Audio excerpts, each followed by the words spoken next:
we're going to talk about birds in your backyard and how to manage your backyard for songbirds. Lots of times when we talk about managing for wildlife, we're thinking about bigger properties, especially here in Texas. The first thing people think about is deer. We're going to manage for deer and to go hunting. But there's actually a lot you can do just within your backyard. So first off, real quick, who here would consider themselves a bird? Okay, about half and half. Okay, everybody else? Identify basic birds, no, nothing about birds. Okay, basic, okay. Okay, for our birds, anybody here like new at birding? You know, okay, you have kind of know anybody just expert birder? Okay, most people don't admit to that, and then I find out in the field with people that they say, oh yeah, I'm just okay. And we go out there and I think, well, you are a lot better than I am. There's some pretty expert birders there. I'm actually pretty new at being specifically a birder myself. And being a birder doesn't have to be the same as managing your backyard for songbirds. So we'll talk about that today. But really what we're gonna talk about is first off just the management aspect and how it can benefit you. Why even manage the songbirds in the first place? We're gonna talk about habitat. We talked about habitat when we talked about snakes and other reptiles. We're gonna talk about it again. It's really important. And then we're going to talk about different management options in your yard, because one of the neat things when we talk about how to manage for wildlife habitat is that we can really talk about what are your goals and what are your interests, and then we can build management around that. So first things first, this talk is called songbird management. So I'm going to talk about what specifically is a songbird, because I kind of break from that throughout the talk, because a lot of times we talk about songbirds, everybody knows we like songbirds, right? Songs, they look pretty, but then there's also a lot of other birds that you might want to track to your backyard too. But just basics of what a songbird is, all songbirds are in a certain order, which is perching birds, and so it's kind of like how squares are rectangles, but rectangles aren't all squares. So all songbirds fall in the family, but not all the birds in that family are songbirds. A good example of this is flycatchers. Like scissors-tailed flycatchers are in the same order with songbirds, but they really don't have a nice, well-developed song like our songbirds do. So almost all birds call. Why do birds make noise anyhow? One main reason that they do it is an alarm call to say like, hey, watch out, there's something here, something's going on, or to keep contact with one another. So this file that I have in here, we may not have loud enough sound. Nope, I think we're messed up because we're recording. But anyhow, if you could do this, probably everybody knows what it sounds like. It sounds like geese, right? So everybody knows what sound geese make, because you can flock them on flying overhead. The reason they're calling as they're doing that is kind of like, I'm here.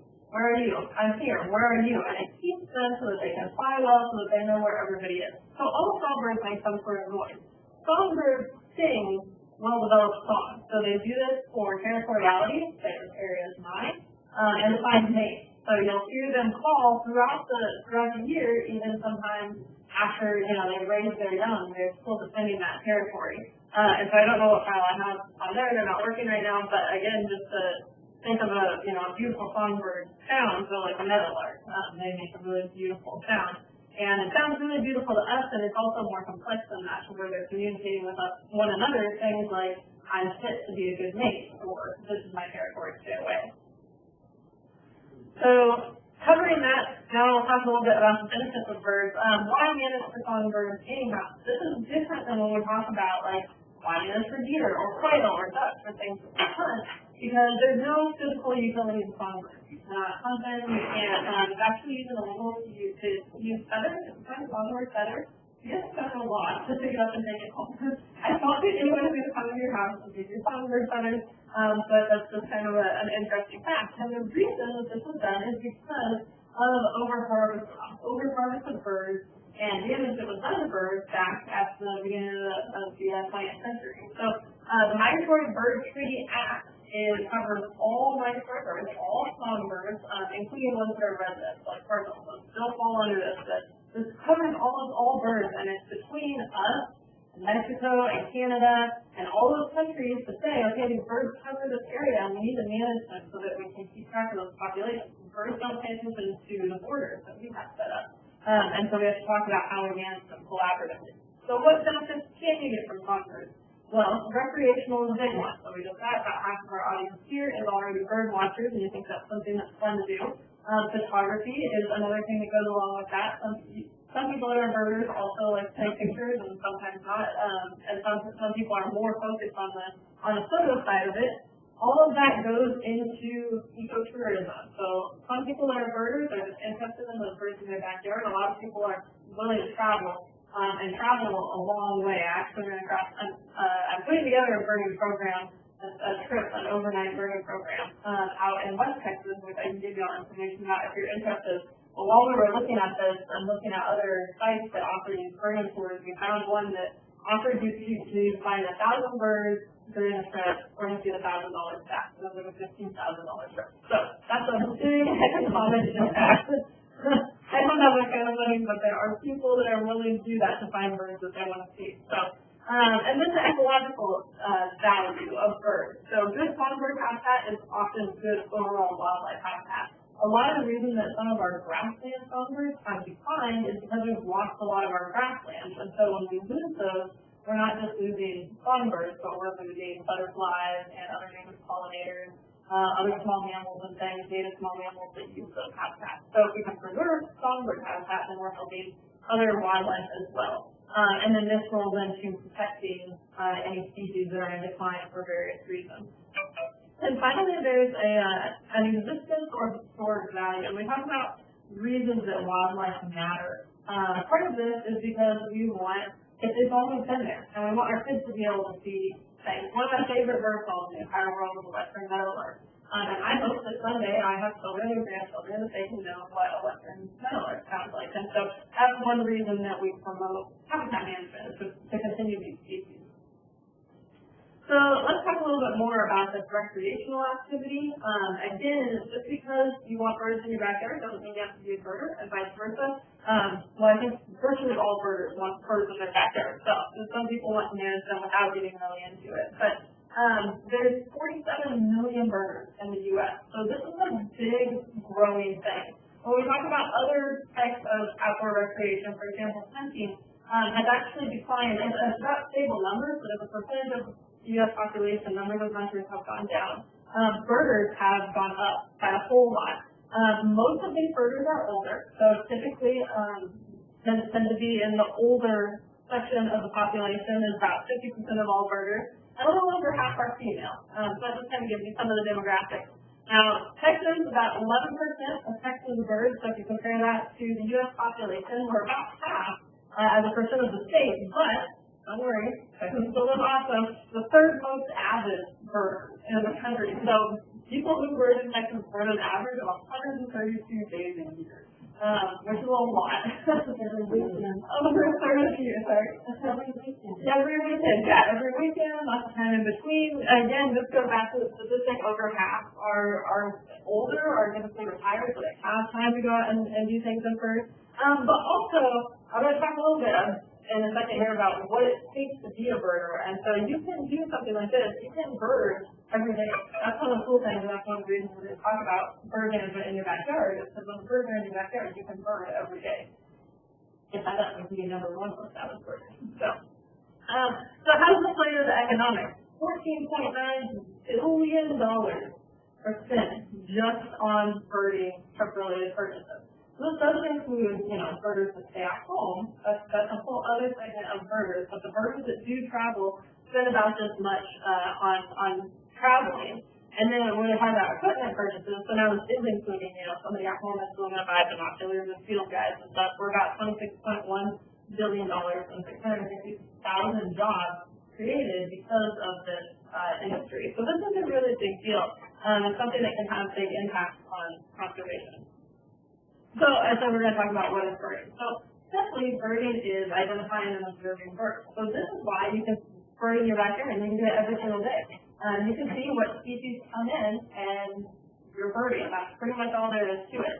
Also, it can involve closely observing bird behavior. So sometimes birds like to keep life lists, and a lot of people who travel, they're trying to see as many different species as they can. One of the things that I think is really cool about when you just bird in your backyard is that you'll often see some of the same species day after day, and you're going to see a lot of the same individuals day after day, but it gives you a chance to kind of be a little more up close and just sit still and watch what they're doing. So this is something that I especially enjoy when I was working on my dissertation. Part of what I did was study shorebird behavior. So I spent a lot of time looking at just two different species that we're watching and observing what their behavior was.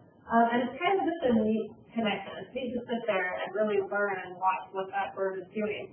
And then when you do go out, if you do go out and travel, it can make you a better birder because behavior can be a really important key to identifying birds. So that can roll in to being a birder as well.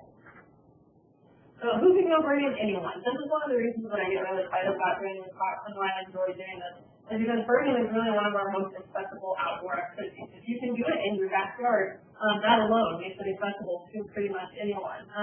My grandmother has recently moved into this living home. She's up on the 3rd floor. She used to have a house in the backyard, and quail are her favorite thing. But now she still has a hummingbird here. So even though she's, living in a different situation than before, and even though she misses her quail dearly, because hummingbirds are boring, she's not talking about quail, she still gets to see them. So we get to see birds, even though, and this can work for anybody, like your own apartment, whatever. And so that's one of the things that I really love about birding.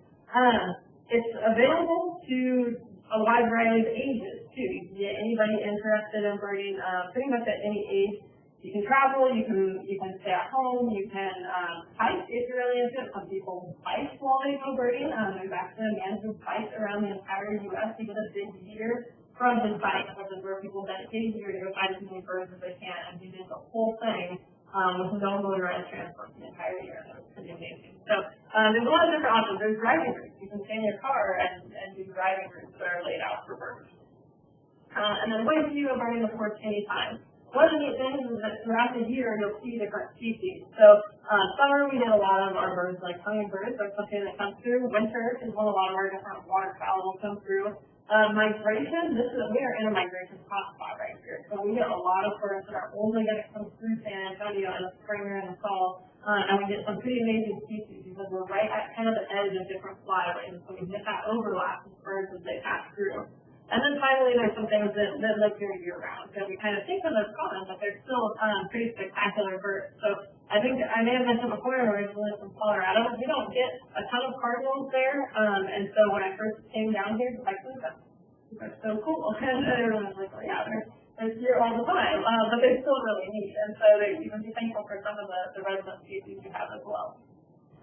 And then where can you go anywhere? So obviously I put backyard in bold because that's what we're going to mainly be talking about today. But city parks also, San Antonio, if y'all haven't explored already, we've got some awesome parks and some awesome places for birding. Mitchell Lake Audubon Center is really, really cool.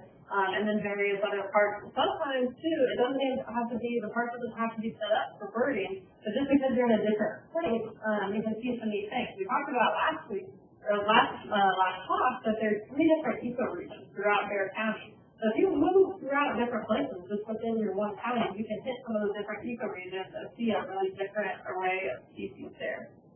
And then finally, state parks, you've got some of those nearby. Wildlife refuges and wildlife management areas are all various places that can be really good to go birding.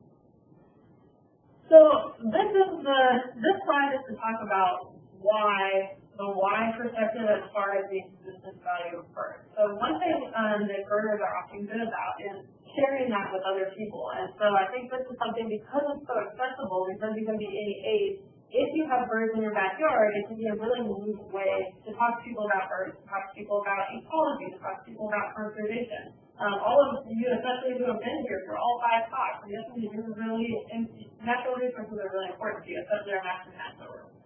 So I know that that's something that y'all value, and this is a really great way to do that. It's a really good way to connect to your local natural resources. And this is something I'm really passionate about, is that we're not just concerned with, big charismatic endangered species elsewhere. Those are important. But then we also be really concerned and care about the species that we have here in our backyard and caring for those species. And so birding is a really good way to do that because you get to see those species up close. It's a really good backdrop for other ecology lessons. So regardless of your age, but especially if you have kids that you can show and share your birds with, That can help them learn about things like adaptations. Why do hummingbirds have a long bill as opposed to a short, stocky bill that we see in finches? Habitat, how does that play a role into, the habitat that you're providing here for birds? Kind of a prey relationship. When you see a loggerhead shrike come through and he goes after insects, or a lot of our conifers actually eat insects. And so it kind of gives you an up close and personal view of all of those things playing out right there in your backyard.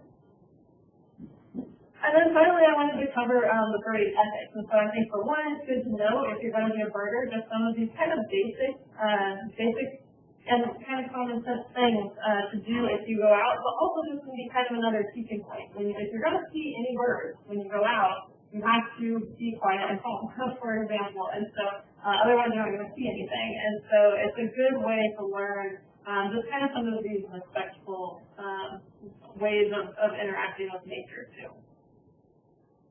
All right, so for our birders in here, this may be pretty basic for y'all, but I wanted to cover keys to bird identification. So of our birders in here, how many of y'all use Merlin Bird ID? Does anybody use this app? What do you guys think of this app? Good-ish? Okay. I get mixed reviews from birders about a lot of birders I have to stuff like that. Because it breaks it down really basic.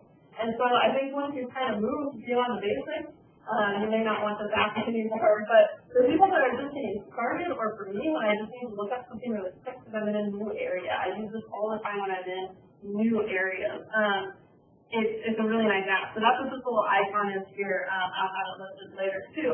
But part of the reason that I like that is this breakdown that it gives of how you identify a bird. And so I've kind of adapted that. I don't have it in quite the same order as they do on the app, but it's just a good way to start when you're brand new at learning to identify birds. So the first thing is location. When you pull up the app, it'll say, where were you when you saw this bird? And you put in wherever it was there to have access to your location. And this is kind of basic. These two birds look really, really different. But it's just kind of being aware of what birds live here, what might get in your backyard, and what are you definitely never going to get in your backyard. So birds, because they can fly, we get crazy things in crazy places sometimes. So you say, I saw a bird with black and white head. There's pretty much no way that it was a common item because those live up in Alaska and they're out on the ocean. So it's a totally different habitat. There's a really good chance it was a Carolina chickadee, which is what we have on the left. But just kind of narrowing down based on where you are. If you do see something, especially if you're a birder, if you do see something that you think, man, this looks crazy, I think this is out of place, if you find a common item or if you're interested in somebody, take a picture of it. Because one thing that is, especially if you're using that app, it will only take birds that it knows are supposed to be around that area. So if you try to say, even on an inoculus, if you put an inoculus for keywords like I saw a penguin in San Antonio, it's going to say, no, I don't think so. I'm just going to filter that result out. So take a picture if you see something crazy, because that can happen with birds, but not usually. We talk about what we're usually going to see. Season matters a lot. So I mentioned you go birding year round, and when you go, you're going to see different things. There's kind of different groups that we typically see at different times of year. So a lot of our waterfowl species we're going to see mainly in the winter. Shorebirds are something that really mostly passes through on migration. Hummingbirds migration, and then in the summer, flycatchers summer. A lot of our warblers just come through in migration. And so you kind of learn some of those patterns and know when to expect from different species. And that can help because otherwise it can be really overwhelming if you first grab a bird guide or look through an app and think, oh my goodness, all these sparrows look alike. They do look alike, even when you start to narrow them down, but they do, it just kind of gives you that, okay, where are we going to go? If I see a sparrow in the summer, we've got a much smaller list than if you see a sparrow in the winter, because a lot more of them are here in the winter. All right, this is always, whenever I teach birding for kids, this is always something that I do. So since we have a young man in the audience, the bird on the left, small or large? Large. What's large? Okay, now. Small, right? So size is relative. So when you're trying to identify a bird, it really never helps to say, oh, it was a really small bird, or oh, it was a really big bird, because maybe it looks like a really big bird because most of what you normally see are chickadees, which is kind of the shape of what we have on the right.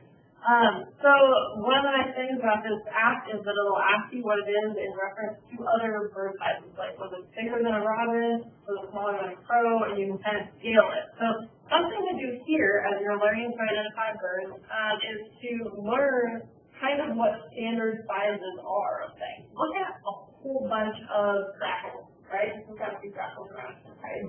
So everybody right now, we'll do the interactive, but hold your hand about how big is a grackle? Yeah, okay, yeah, that's about how big they are. So if you get used to that, then when you see a bird and look, if it's a new bird and you're trying to figure out what it is, don't think first off, when things are always enough for color and size and things like that, they are really easy, but think about something, how big is it compared to a grackle? Because everybody knows the size of grackle is, and you can probably say, oh, they're definitely smaller than a grackle. It's bigger than a grackle, it's about the same size. And so having kind of those relative things of birds that you're familiar with, having that scale can really help you kind of narrow down. And of course, you can have smaller birds, bigger birds. There's some variation within each species, but overall that can really help as you're trying to figure out what something is.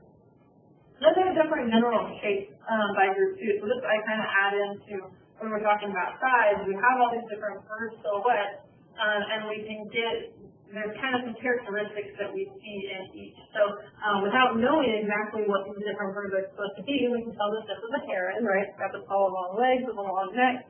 This looks like a pigeon or a dove. We can tell it's got a chunkier body. It's got a slightly curved bill that's very sharp.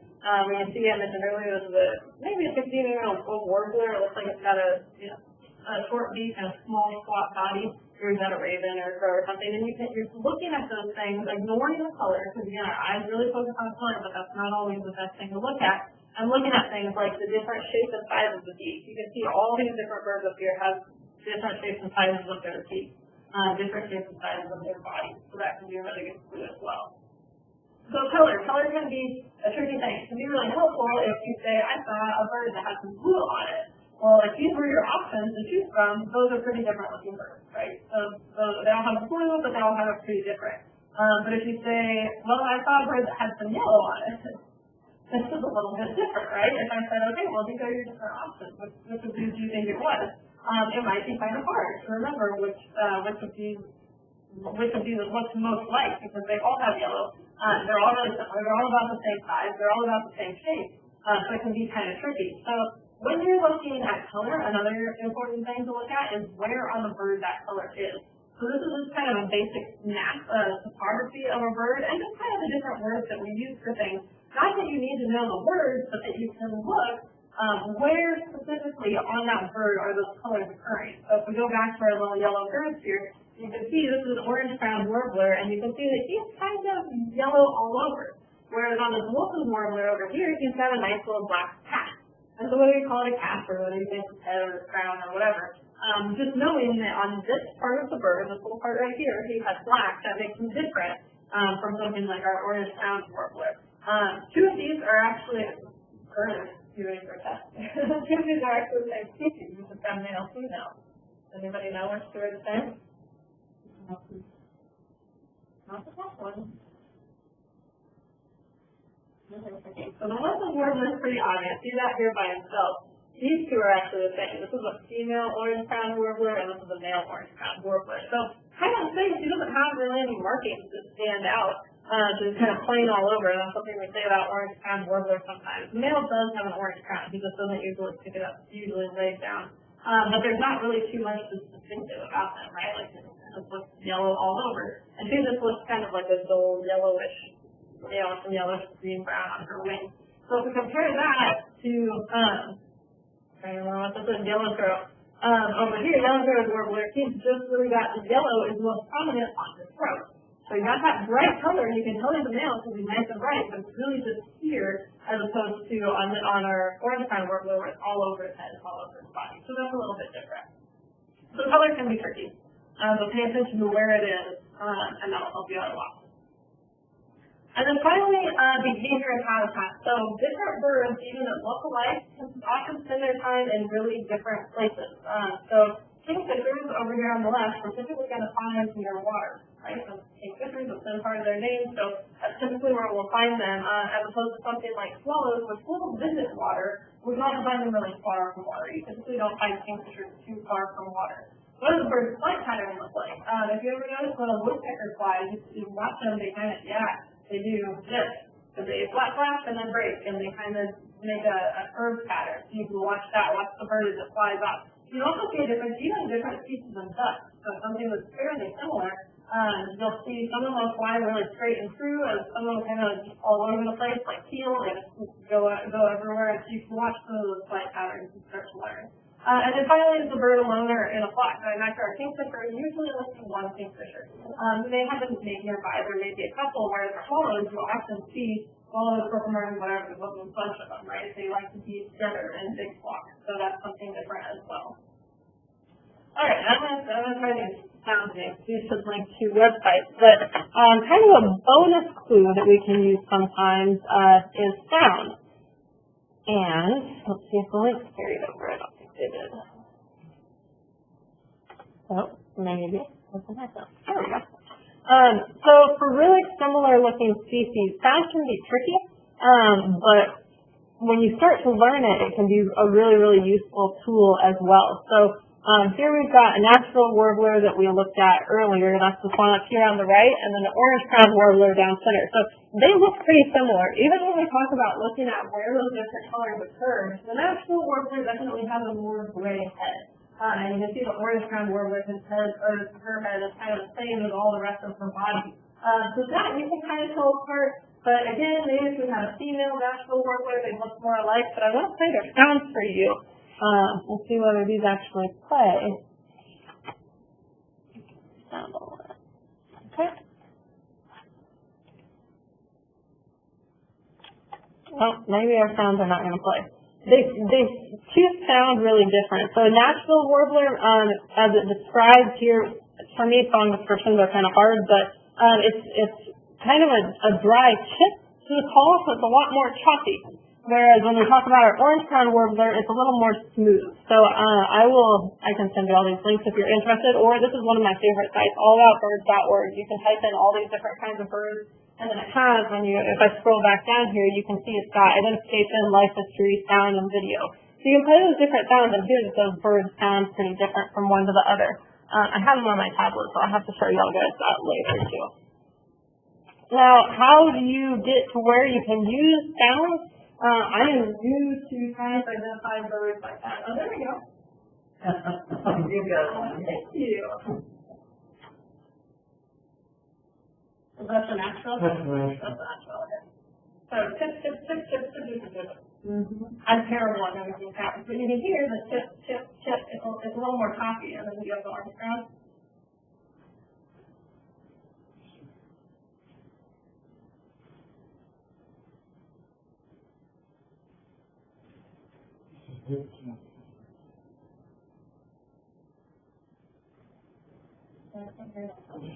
I forgot I have them on my tablet too. Maybe we'll pull them up on here.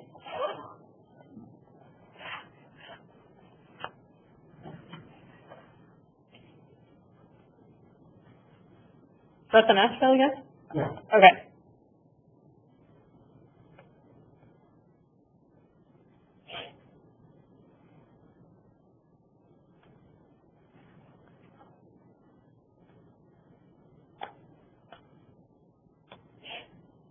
Let me get the orange pen pulled up here.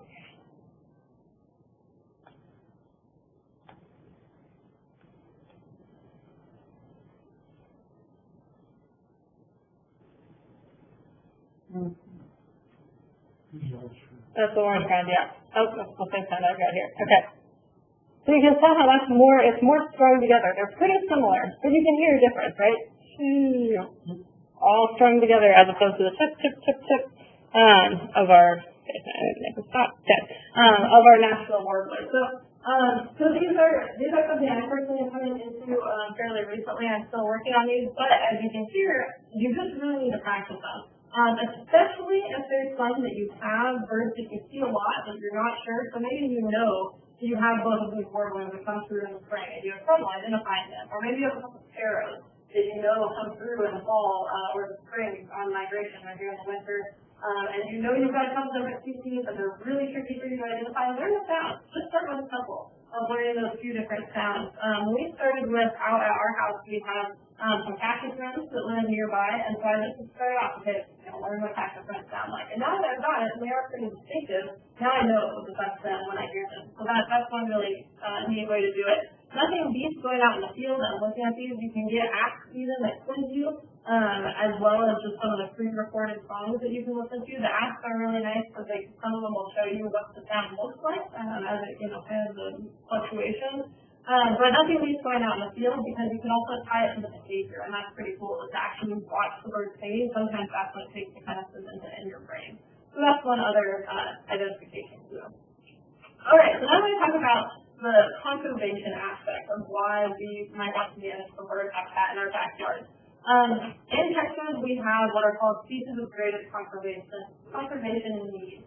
So we all know about threatened and endangered species, and there's both a federal list of threatened and endangered species as well as a state list. So there's some things that Texas has said in our state, these are something that needs to be conserved. But there's also these, and the reason we have these is just kind of for a management priority. So these, abbreviated SGCN, these SGCNs have been put together as these populations need help in some way, and so they're ranked as to critically imperiled, they're in really bad shape, imperiled, vulnerable, apparently secure, and secure. So there's some populations that are on this list that I'll show you on the second here that are marked as secure. So they're good, but we're still concerned about them. They still have conservation needs, and it's could be because in the broader U.S. their populations have declined.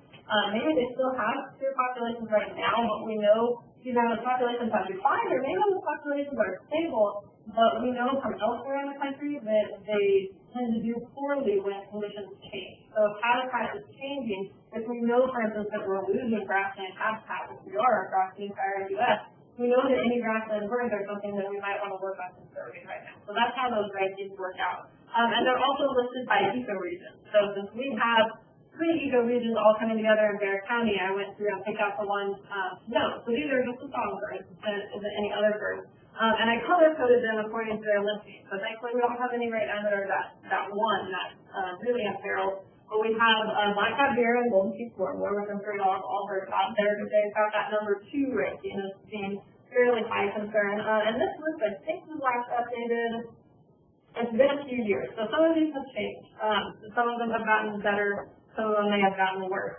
All of this next true red color are all ones that are listed as number 3. And then the kind of maroon is 4, and then 5. So you can see some things on 5, and you think, well, eastern meadowlarks, quite a few of those, or Carolina chickadees, we see lots of those. Again, they have stable populations right now, but for various reasons, they're just ones that we want to keep an eye on. So a lot of these can show up in your backyard. A lot of these aren't going to show up in your backyard. Probably no matter what you do in your backyard, you're not going to attract black-capped vireos because they have a very specific habitat need, and they don't really do well in urban areas. But a lot of other ones you can. So yellow-throated warblers are ones that will show up, loggerhead stripes. Definitely some of our different warblers, some of our different orioles, orchard oriole, definitely sparrows, summer tanager, all of those things can show up in your yard. So it's important that you manage those to give them that habitat. So, speaking of habitat, let's talk about bird habitat. Young man, do you remember from our state talk what goes into habitat? Give me one of the things, part of habitat. You got food up here. Yep, food. What else? Water. Water. Shelter. Shelter. Last one's tricky. That's a weird one. Space. Space is the last one. Good job. I really did learn how to respond real quick. Yeah, that was awesome. Good job. So food, water, shelter, and space. These are the 4 things that go into habitat and matter for birds. So I'm going to break this down for each of these and talk about how specifically they matter to birds, because then we'll talk about the managing of these things in your backyard. So first off, we have herbivorous birds, right? They eat plant material. We have very few birds that are only herbivorous. We think about birds really as being herbivorous. We think about, birds eat seeds and fruits and stuff like that. But most of our birds also eat insects. Really the ones that are mainly herbivorous are some of our finches that eat a lot of seeds, and they're kind of the main ones. But these can be important food sources for the rest of the year. So a lot of our birds that will eat insects in the summer, insects are the big insects when it's not summer, and so things like seeds and fruits that last into the winter, seeds that last into the winter, those can be important. So we can see a lot of seed seasonal variation as to what our birds are eating. Some birds really eat leaves themselves also. Again, it just kind of depends on the type of plant. But we have very few birds that are just strict herbivores. If any. I'm not sure there's any of our songbirds at least that are strict herbivores. Things like ducks might be.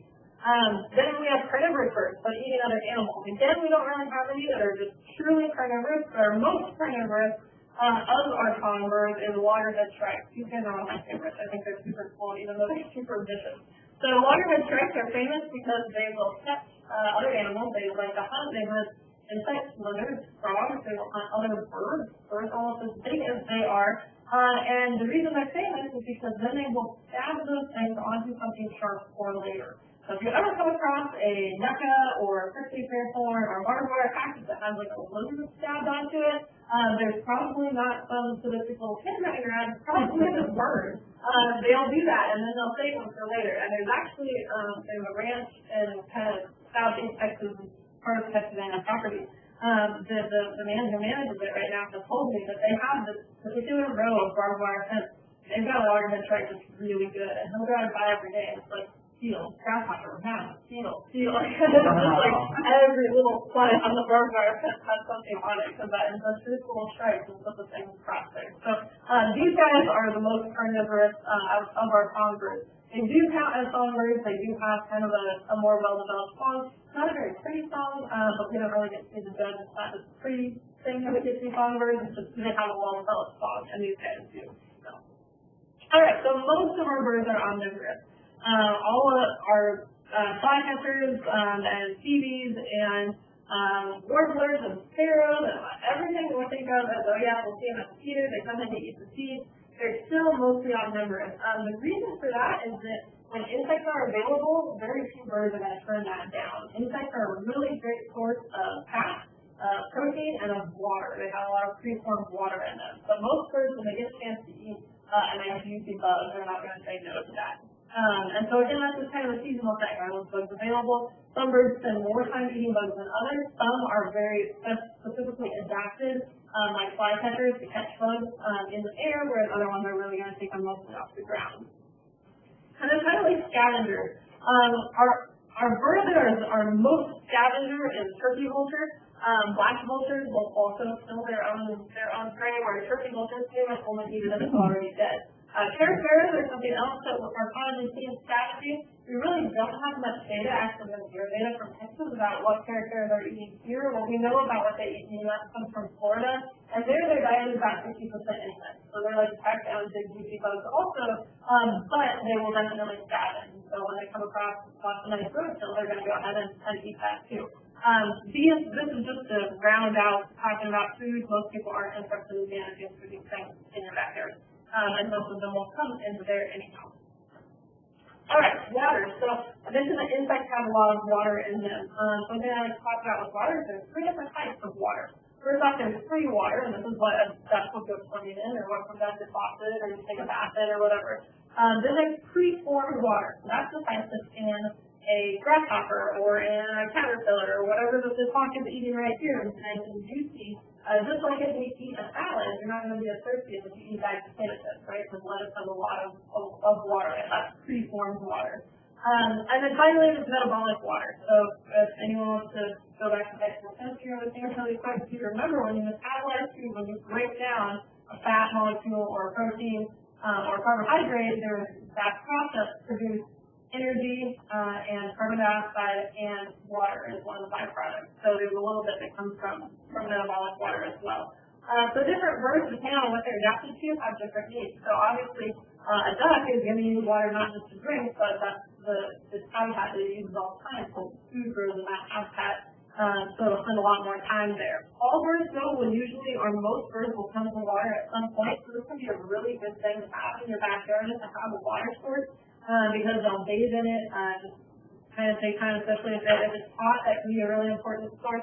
I've been trying to get a picture. We have leopard goldfinches in our yard that keep coming to where the air conditioning condenses, and there's the little pipes that drips out, and they're there every afternoon, and there's usually 4 or 5 of them, and they love it. It's just a tiny little drip of water, but they absolutely love it there all the time. And I haven't been able to get a picture of them, but even a small strip of water can make a big difference to a bird, especially if we're going through something like a drought. Shelter, which can also be called cover. The main thing that we think of shelter for is for nesting, right? So that's a term for around nest, and that's kind of what we typically think of. But there's other really important reasons to have shelter, especially here in the southern part of Texas. Thermoregulation is a huge deal, and that refers to just keeping their body temperature. So when it's hot, we go inside to the nice air conditioning, right? But if you're outside and you can't go to the air conditioning, you got to find some shade. And that's the same thing that birds are going to do. So unlike people, birds don't sweat. And so they try to maintain their body temperature some other way. And so having the right amount of shade for them is good, especially when that shade is in combination with other things. So you might have a nice little shady area, but if it doesn't have other good bird habitat around, then birds still probably won't use it.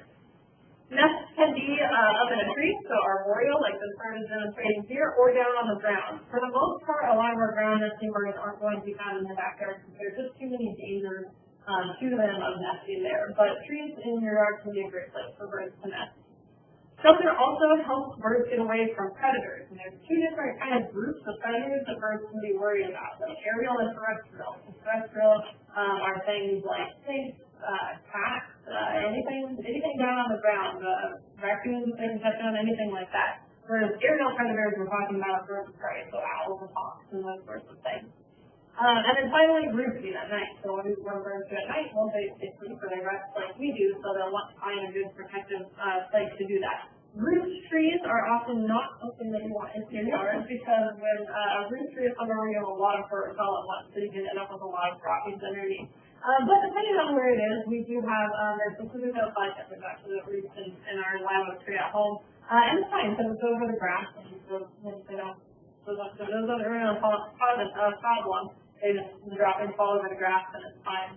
So roosting trees are not usually something that you want to maintain, but sometimes that can be hard for birds to kind of choose where they're going to be. Whereas things like nesting and thermoregulation, predator avoidance can be really good to encourage in your yard.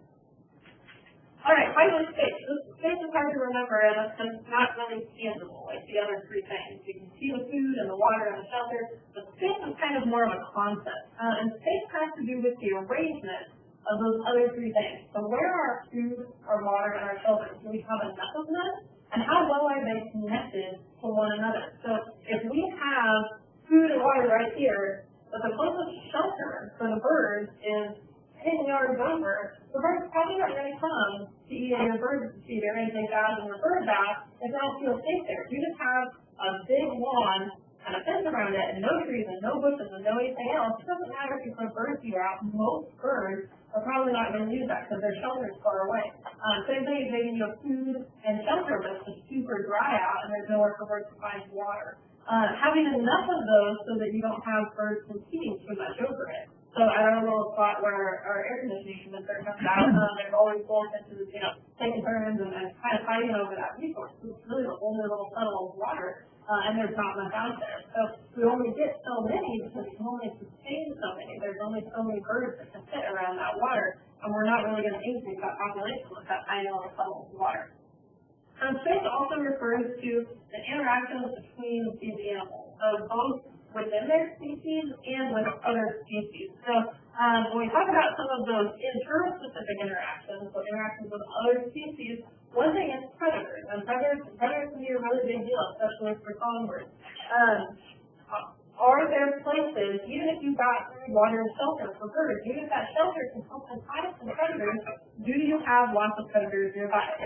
My silent feature on my phone has decided not to work, so I need to turn the volume down.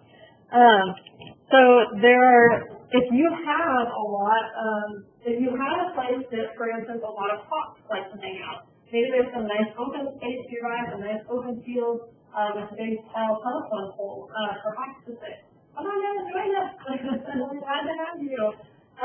If you have those predators nearby all the time, it's not going to matter if you have great bird habitat because the birds are going to be more cautious of that area. Or maybe they'll come to your feeder, but they're not going to be so keen on setting up a nest if there's a lot of predators nearby. So that's one thing that can kind of influence that space. Mating opportunities matter. Now this in part plays into do you have enough of those resources. If you have enough resources for one or two of the species of birds, But if you only support one or two, well, you're not really supporting the population because you have other birds that want to be in that area, but there's not enough resources, and so they're not going to be able to mate with those other ones. It doesn't give them that space. Competition is also just how many birds are you supporting in your yard. So this I'll talk about a little more when I talk about management, but when we talk about how big is your backyard, how many birds can you support in your backyard, then this plays into the education component, where if you want to talk about influencing birds over a broader scale, you may talk to your neighbors about anything that could help birds out. Maybe they have some good trees or some good shelter. Maybe you realize they have some beautiful trees. Maybe at your house, trees are overplanted, so it's all, it's not as many good places for birds to perch, but maybe your neighbor has beautiful trees. And so you can kind of see that bigger picture of how that can still be bird habitat. And then finally, in space, we talk about abiotic factors. So things like elevation. There's certain birds that we only find at high altitude. A lot of times, sometimes that plays into climate. Also precipitation. It doesn't matter how much we want to have certain East Coast birds out here. They're not going to be here because the climate's not right. Or some things that we only find where it's really cold. So we don't typically get things like thunderstorms. That's going to come down here because it's way hot for them down here. Even when it's winter, they don't want to be that warm. And then the final thing with abiotic factors, and this is something I'm going to talk a lot about in the management section, is structure. And so structure refers to, it plays into having especially shelter, but what does the structure look like of your yard? Do you have a bunch of tall buildings nearby? Are you close to an open space? Do you have a lot of, it's really homogenous, you have a bunch of houses that are about all the same, all the trees were planted at the same time, so there's not too much variation, or do you have kind of some different habitats nearby? So looking at that structure can be a final thing that influences where we find some of those birds. All right, so food, water, shelter, space. And then the last thing that I want to talk about in the habitat section is scale. Scale matters a lot with birds. When we talk about a scale for something like a mouse, you've got a mouse staying out in your house. Mice especially, they don't travel very far. You can have a mouse supported in your house that only travels like 10 feet in radius its whole life. And it can hang out. If there's enough food right there, it's going to be fine and they'll stay there. Birds, of course, are different, especially when we talk about our migratory birds. They can fly and they can go other places. So when we talk about the habitat needs of a bird, we're talking about a much broader scale. Again, this is something that's important to me in part because of my dissertation work. So I have studied migratory stopover sites for birds. A lot of the research that's been done on songbirds is looking at, at their breeding grounds. What are the conditions like on their breeding grounds? Are some of their populations decreasing because of bad conditions on the breeding ground? Then something that's trying to look at wintering grounds, what a wintering ground looks like. But there's that whole area in between that matters a lot. And we have some places that a lot of birds come through, like here in San Antonio, where all these migratory birds are coming through, and it's a vital resource for those birds on migration. And so that's something important when we talk about the scale of all the places that these birds are living. So think about your backyard as one piece of the puzzle.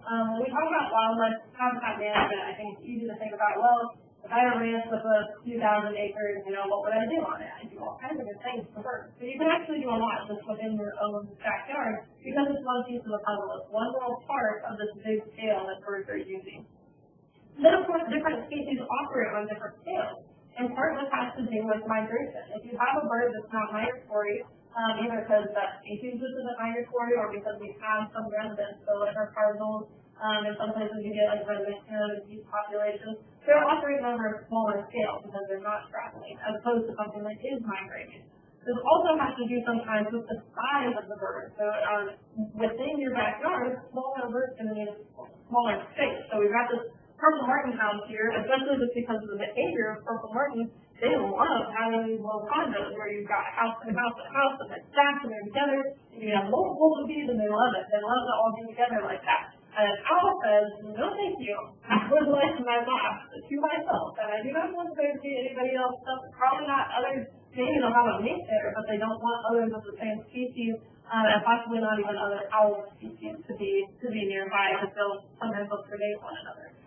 So that's just kind of something to think about.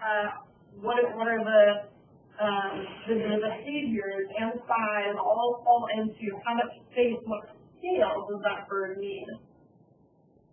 And then finally, migration. So this is an awesome map. So I think our internet is working. I think it's just our sound that's not working. If y'all haven't gone on eBird ever, it's a really cool site, and one of the really neat things that eBird has on it is these maps of what migration looks like. So the screenshot that I have there is a painted bunting map. I'll pull it up here. Okay. So they have the occurrence maps on eBird for all different kinds of birds, but watch this map as it plays out. That color is where we're finding painted bunting. So you can see we're really in a hot spot where it's nice and white right there. So I'll let it play through again. This bar along the bottom is going through the year. So now it's about mid-December. And we'll go to January, and we know we don't really get painted bunting in the winter at all. There's some hanging out in Florida, and then it just explodes as we go into the summer, and we get that beautiful white color where there's painted bunting all throughout there. I find this map fascinating. I can look at them forever. And if you go through on this eBird site, it's just eBird.org, and you can find on there. You can find these different maps. They have this for all kinds of different species. And what's really neat is if you look and watch these play out throughout the year, we are in San Antonio, we end up in the white a lot for a lot of these different species. So that gives us a really good opportunity to support those species as they're going along their migration. I made it bigger. Hold on.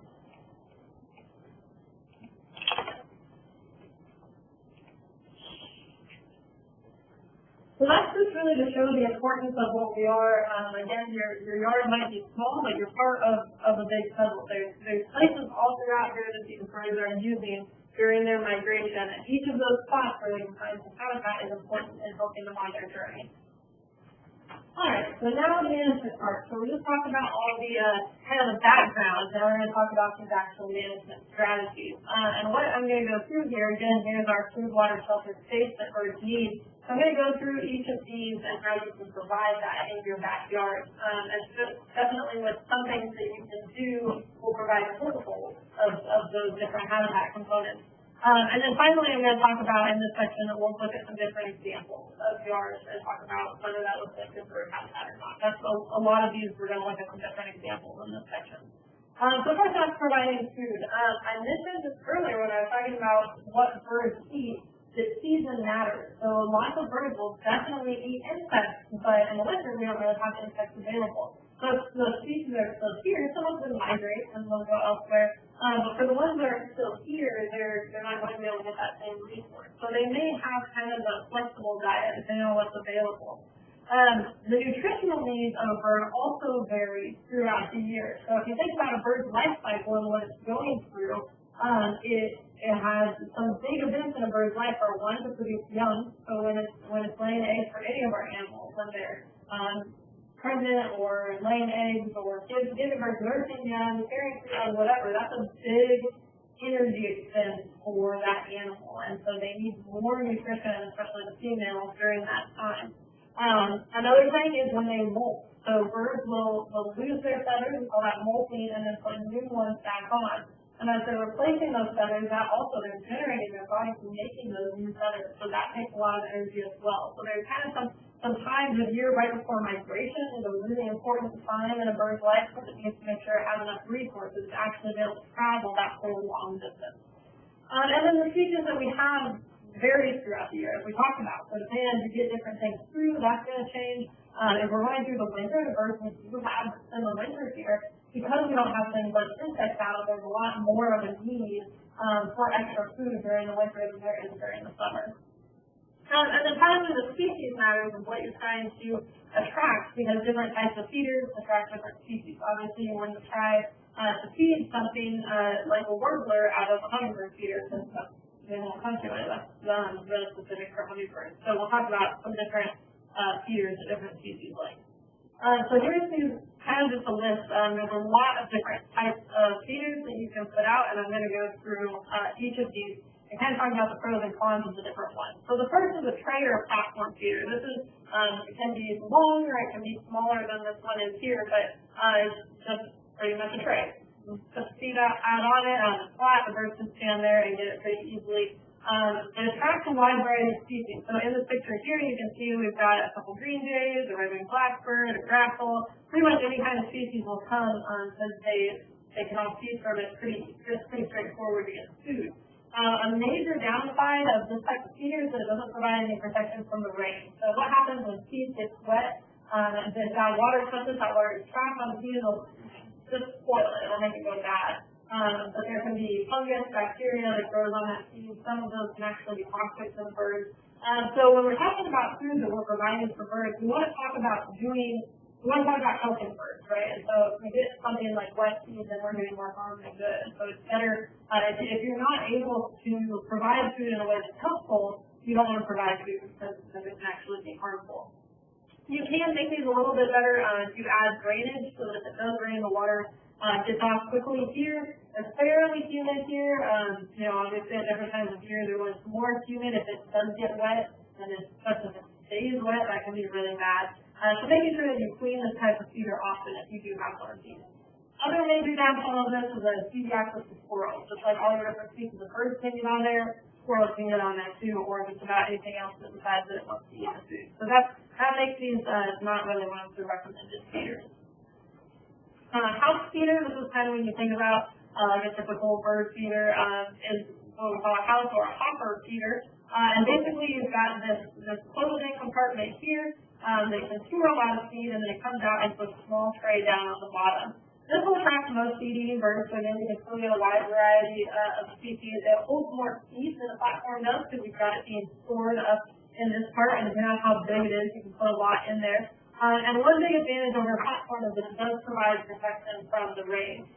So this here has got a nice little lid. As long as all of this is well sealed, then it should be fine.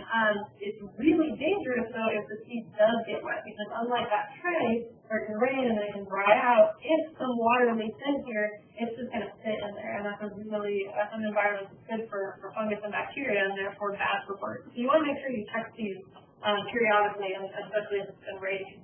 These ones usually require some squirrel proofing. I put that in quotes because I don't think there's any such thing as squirrel proof when it comes to bird feeders. But so you can see this one here is kind of hung from a cable, and so we've definitely seen acrobatic squirrels that can climb down onto that. So these are not the world's most squirrels the same either, but they're definitely better than spray. I read somewhere where you put gasoline on the hanger, and that helps. Yeah, it does help. Yeah, sometimes depending on how smart your squirrels are or how determined they are to get to it, gasoline can help because it makes them slippery in there. They don't like having to pause on it. Yeah, that can help. Window feeders. These are the ones that you can see this one you're looking at from inside the window, and they just have suction cups or some sort of feature that sticks right onto the window there. These ones are great for viewing birds, so it's usually they're a little smaller like this because you can only hold so much up to the window with suction. But the smaller birds like goldfinch might come and check it out. It's great because you can see them right there up close. So especially if you have kids, grandkids that want to come and see your feeders, this can be a really good option. They're things to prevent window pollution. So something you want to keep in mind if you're putting out a feeder is where that feeder is in relation to the house. Because if birds are coming into the feeder, and if you've got any sort of reflection on your windows where they're not able to see the windows, they may run right into that, and they're attracted to that area within the feeder. So you don't want to do that. A good thing about window feeders is that they're coming into the right where the window. They're already slowing down to reach the feeder, and they shouldn't run into the window. These can also become soiled really easily. They kind of got protection from the rain, but not really if it's coming in from the side. Because the bird has to kind of go into it, it's going to be standing in the feed.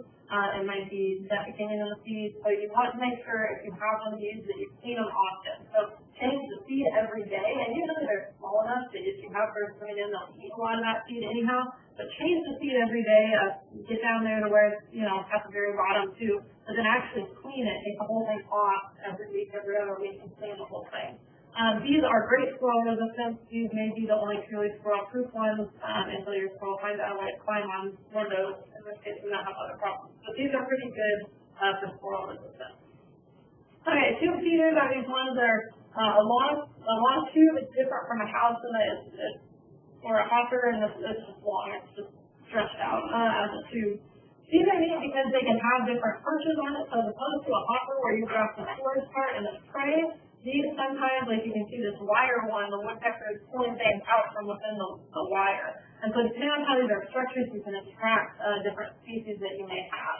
The seed stays relatively clean because unlike our trays or our hoppers or our window feeders, the bird is not standing on the seed. They're perched next to it, and so you're not getting the bird's feet or their feces or anything on the seed. So that can be really good. One thing you want to make sure to do is to block the tube below the lowest feeding port. So you can't really tell it on here, but sometimes say this bottom here was solid, and that seed could go all the way down into it down here. Well, the birds can't reach what's down here, so they it may be because they're claiming that it holds more seed or whatever. Well, it does, but if the birds can't get it, then that seed again becomes dangerous. It's just sitting there at the bottom, and it's going to go bad eventually. These are good to make sure you're using smaller models except during peak season, and that's kind of true with all of these, is that you want to make sure that seed is cycling through enough, that it's staying clean, it's staying fresh, and so except for when you have, obviously, peak season, you may need to put out big ones, you've got just tons of birds of whatever you're trying to attract, but you'll want to stick with smaller ones otherwise.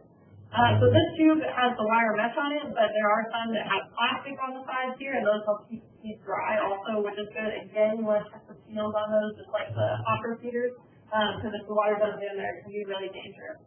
These are fairly squirrel resistant. Again, it kind of depends on the sizes of the forks and where they're placed and things like that. So these are a little bit better than a hopper. Niger feeder or stipple feeder, these are really attractive to kind of three different groups. So American goldfinches or lesser. So goldfinches, pine siskins, and common redpolls. So those are just some birds that are especially attracted to these stipple seeds. You can either have it in a tube that typically has really small little openings, or a sock like here. Downside to a sock is that they don't provide any protection from the rain. They're definitely cheaper, but the tube can protect from rain. Again, using a smaller model except during the peak season. And so here, the birds just perch on the side here, and they take the seeds out from within. There is, even though those seeds look really tiny, they are within a little bit of a shell, so you'll see below this a mess of shells, and that doesn't mean the birds are wasting all the seeds, that just means they're getting the seeds out of the shell. Squirrels typically don't like stipple seeds, so that's one good thing. If you have a problem with squirrels that you have, say goldfinches around that you want to attract, this can be a good option because squirrels will typically leave them alone. Right, suet feeder is really popular, especially in the winter. So this is a way to provide fat along with the seed. You kind of bind the seed together in some sort of fat. You can also do this like with peanut butter or something that you will put on pine cones or things like that. It can be a really good activity for kids, and just especially in the winter, a good way to provide that extra energy that birds need.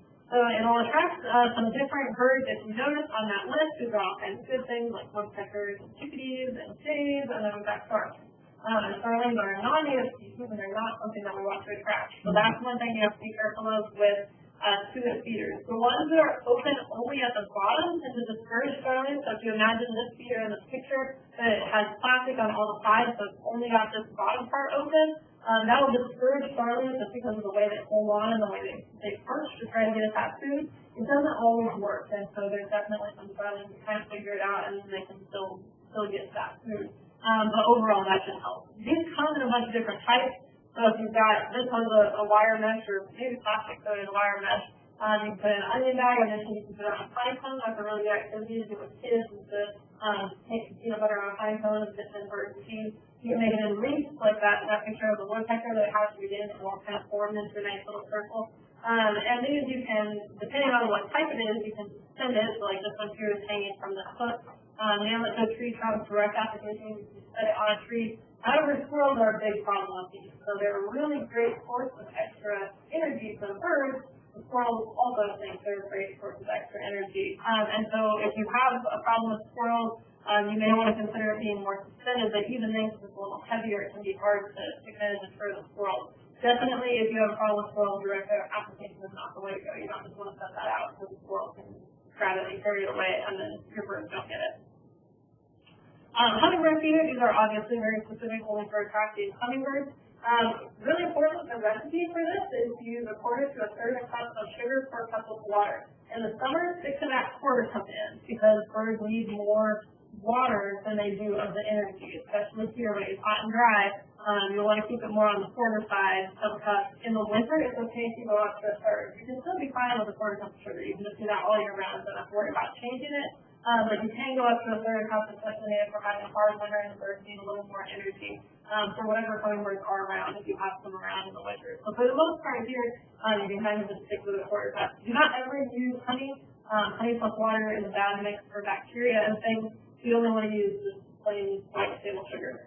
Don't add any red food coloring. That's actually not necessary for attracting hummingbirds. Usually on the feeder itself will be bright red and yellow, and that helps attract the birds. The reason that feeders are those bright red and yellow colors is that most insects are keyed into pale colors. Most insects can't see those bright colors, and so hummingbirds have learned that flowers that are the bright colors have more nectar in them, because the insects are visiting those ones as much, and so the hummingbirds will go to the bright colored ones. But all it takes is a little colorful flowers. You don't need to put the coloring in the food itself. We're not really sure whether it's harmful or not to the birds, but it's just not really necessary, so there's no reason to do it. Boil the water or make a new batch every 1 to 2 days. So if you have so many hummingbirds that you're refilling that every day, you don't actually have to boil the water. You can just mix it in and cook it that way. But boiling the water will kill bacteria. And so for some people, they know they have to replace it a lot. They'll make a whole bunch at the beginning of the week, boil it so that it stays, put it in the fridge, and then refill throughout the week. So that's just kind of a different way to do it. Add water to the milk. This is something kind of cool that I didn't have a picture of it. I didn't actually know about on most hummingbirds. Most hummingbirds will have kind of like feeder, and then there's a little dip, and then the little sides, and then your little flowers. Put water in that milk to keep the ants out. That's actually what that's for. It's not like the design of the hummingbird feeder. It will actually help keep the ants out. No guarantees, but when it's hot and the water evaporates, you can still get ants in there. But the other thing you can do, kind of like keeping the squirrels out, is if you hang it from a rod as opposed to a string or something, and coat that with petroleum jelly, and that'll help keep them from coming because they won't be able to walk over the petroleum jelly. Again, when it's hot, you may need to reapply that multiple times. You want to clean these often and really about once a week. So again, one thing with feeders is that we see them as, okay, they attract a lot of birds, and put it out there only for a minute. Great. But feeders are also really a responsibility. If you're going to be putting them out there, you want to make sure you're taking care of them. And so with hummingbird feeders, that means keeping it clean, because they can get growth on the insect, they can get bacteria and things in there, you can get ants, ant larvae, whatever that you don't want in there, so you need to make sure you keep it clean.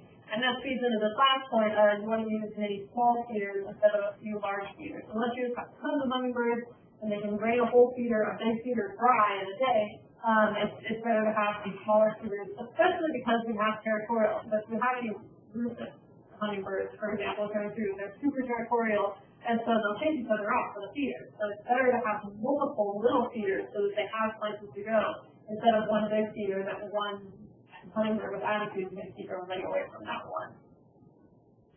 Alright, so this is a little bit philosophical, but we've got some naturalists in here, so I'm going to teach today. So why are we okay to see birds and not you?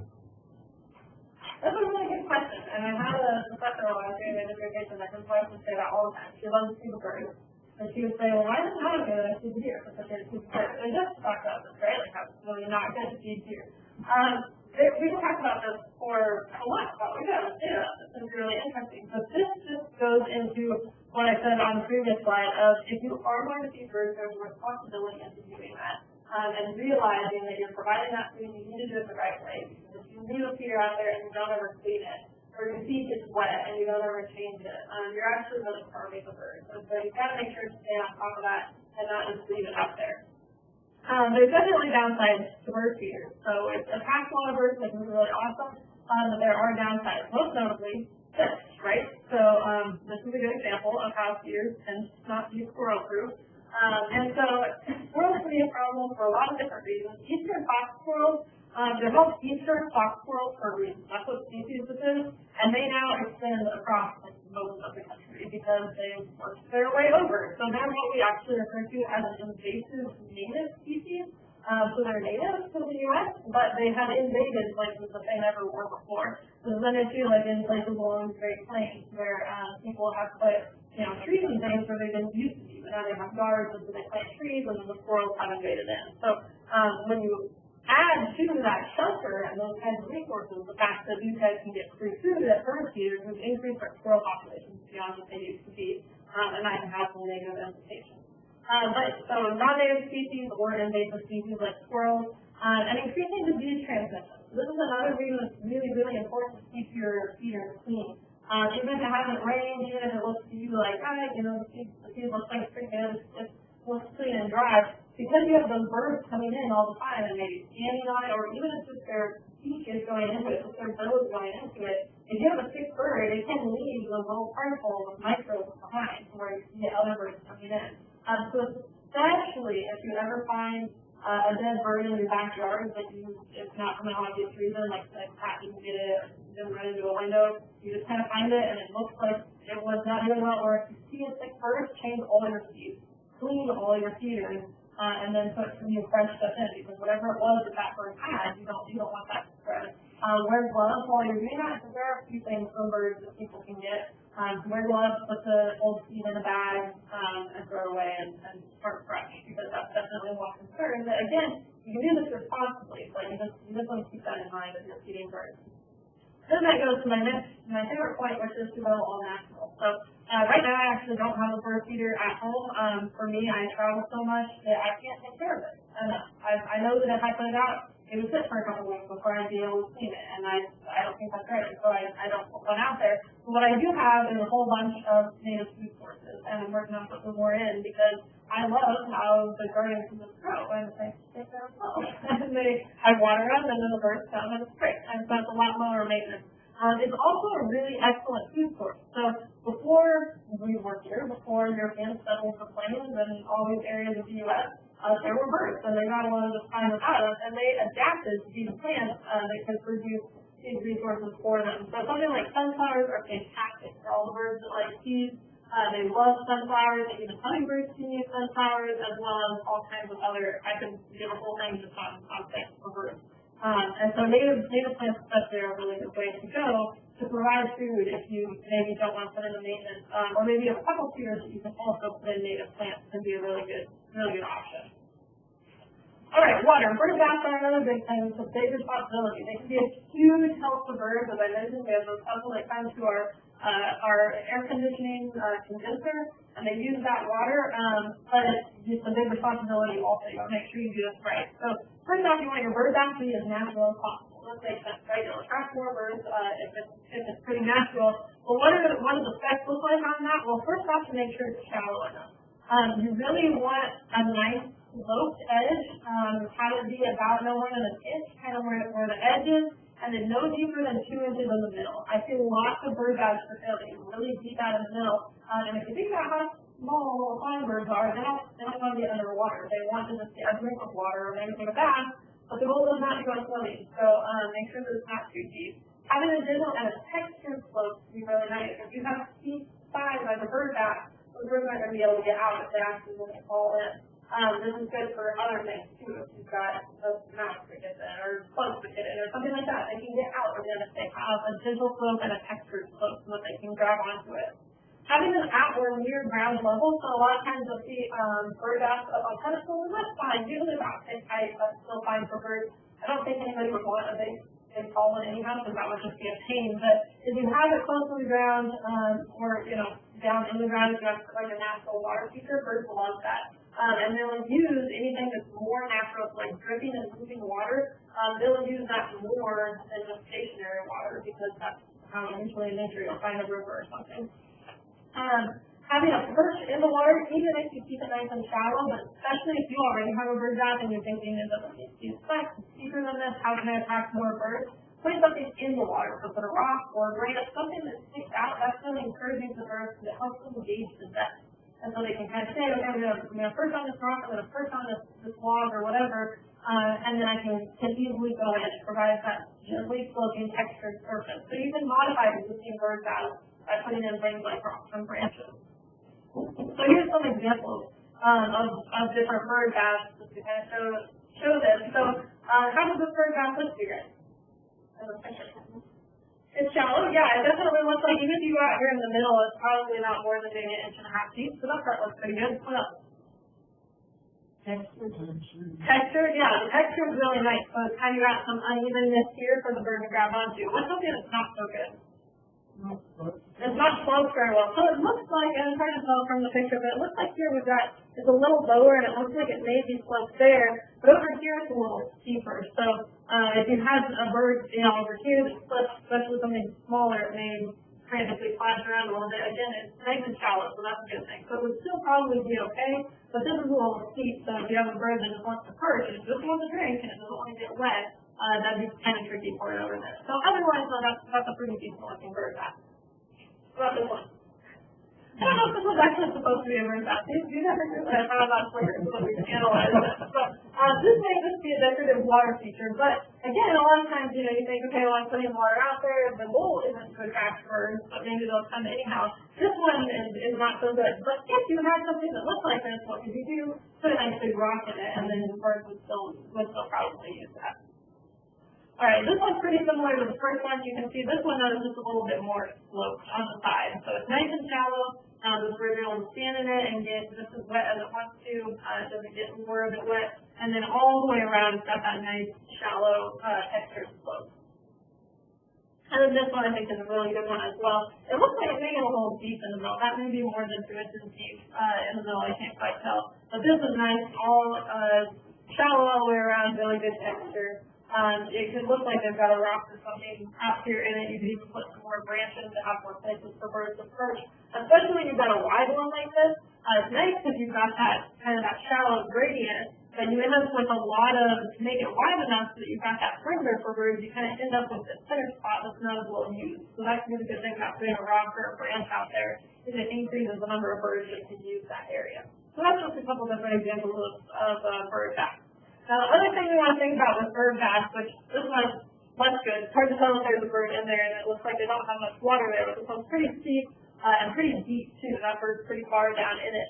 But consider what's around the bird bath. So you want to place your bird bath somewhere where you are not close to super dense brush. The reason you don't want to use dense brush is for things like predators and hide in the bushes. And so that's not going to make birds feel comfortable. They need to feel comfortable coming into that bird bath. So give them some space where they can see what's around them. Also, think about if they're coming in and take off, they're coming in for a landing, that they need to have the space to do that. You do want to have a bird bath in your trees. Trees are really important because that gives, if a bird's coming in to take a bath, not just to get a drink, but to clean off, then it's going to be wanting to clean after that. And so trees can provide nice, safe perches for the bird to sit and clean, maybe something where it can get some sun and dry off a little bit. Or if it just needs that shade, a tree near a bird bath can keep it shaded so that it's not getting too hot. Because definitely in the middle of the summer here, you just have a bird bath sitting out in the middle of the yard with no shade nearby, it's going to get really warm, and birds aren't going to want to use it as much. Like with feeders, take maintenance seriously. You want that basin to be durable and easy to clean. That's one thing. If it gets too textured, be aware of that because you're going to want to clean it out periodically and actually really scrub it. So changing the water maybe every 1 to 2 days, depending on how many birds you have coming in. If you have a lot of birds coming in, that's awesome. Just remember that it's your responsibility to keep that changed because, again, there's issues with disease, especially with a lot of bacteria and viruses can live really, really well in water, especially in the summer months and warm. It's quite happy in warm water to spread to other birds. So again, when you find a sick bird or a dead bird that may have died from illness and you have a bird bath, clean your bird bath so that you can prevent the spread of that disease. And so then you want to give it a good scrubbing periodically too. Alright, shelter is kind of cool because we can talk about what species you want to attract. What do you have in your yard when you see it comes in? Maybe you see some species that only come in periodically and you think it's cool if there were more. Or maybe your neighbor a couple of houses down says, oh yeah, I get tree swallows, or maybe I get a couple of martins. And you're thinking, man, there really isn't that those in our yard. Shelter should be a way that you can kind of target those species. So a lot of the bird boxes that we put up will target what we call cavity nesters. So swallows, purple martins, bluebirds, woodpeckers, owls, all of those like to nest within some sort of cavity, so you can give them kind of an artificial cavity with a box like this. You can buy bird boxes or you can build your own. Cornell has some amazing resources for how to build boxes, and it's cool because what you can do is put in where you live and kind of filter down. I think it's on your NestWatch site, yeah, nestwatch.org. And you can put in where you live and kind of what the habitat is near where you are, and and it will give you a list of birds in your area and how to build those bird boxes, but you can also narrow it down by birds that they need help right now. So species of conservation concern on a nationwide scale and for your area. So if you say, okay, in this area, I can't think of one right now, but this one species isn't doing well. Building a nest box can be a big help to it. They also have those nest boxes breaks that how difficult they are. So some are kid friendly, you put them together even if you have no experience like me, and then some of them are really challenging. Maybe someone like your husband who thankfully has lots of woodworking experience and can put together something like that. So they're kind of raised like that. Did you have a question? Yes, would you repeat that site? Yeah, it's nestwatch.org. I think I have it on the intake for you're welcome. But yeah, that's a Cornell lab in ornithology. It's like the top ornithology lab in the nation. And they have a bunch of different resources, but one of the cool ones on Nestwatch is you can monitor nests and help contribute to their research, but you can also, they have things like how to build a nest. The thing I would recommend is that if you are not wanting to build your own birdhouse, if you would like to buy one, go on that site and check the specs, because if you can buy, right? If you can buy a house that says, oh, this is a perfect birdhouse for swallows, or oh, this is great for horned owls, but if the specs aren't right, that bird's not going to use it, and it's just going to be a waste of your money and a waste of your time. So go on that website, look at what those sizes are, because different birds like different placements of their nest box. That's something else you can find on that website is where should you put that nest box. Different birds like different size openings. So some of them want bigger openings, some small. This distance from where the opening is to the bottom of the box is really important for some species, or the size, the layout, all of those things. Some birds are picky, some birds are not. The problem is with birds that are not picky about nest boxes are oftentimes a lot of our invasive or our problem species. So the responsibility that we talk about with putting up a nest box is that you want to be helping your native species to actually use places to nest. You don't want it to just get filled in with house sparrows or crackles or starlings or whatever that are going to cause problems. And so a lot of the birdhouses that you can just kind of grab a quick one from Walmart or wherever, but they aren't meant for one of these species, then you're going to end up with something in it that you don't want that type of bird. So know what species you're wanting to attract, and then choose a nest box that'll fit them. Some other things to consider, what kind of shelter are you wanting to provide? So in addition to having a nest box, you can build areas for birds to roost.